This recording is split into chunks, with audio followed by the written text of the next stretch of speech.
On the other hand, Sikkim United Tourism Organization SUTO organized a day-long program which includes the social interaction and awareness among the local community and students based on tourism at Lingtam Secondary School on 20th July 2013. The main objective behind the campaign was to promote homestay in Anoram, the area.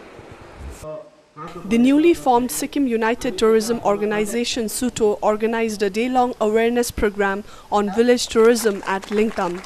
The program at Lingtam Secondary School was more of an interactive session rather than lengthy deliberations.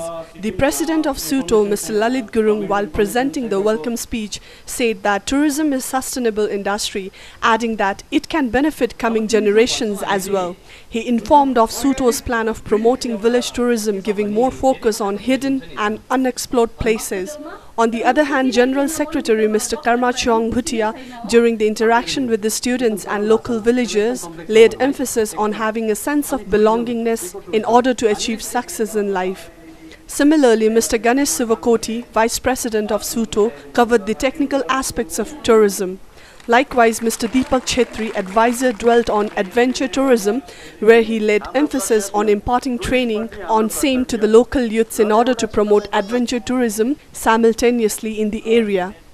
Mr. Chimi Norbu Bhutia, one of the beneficiaries of the homestay facility, thanked the state government for the same. He informed of state government sanctioning a total of 14 homestay facilities in Lingtam village in the first phase. Earlier, Dr. Karma Chodin Bhutia, medical officer of Tokal Barmek PHC, who has been promoting healthy teeth campaign, distributed 144 toothbrushes and Colgate toothpaste to the students of Lingtam Secondary School.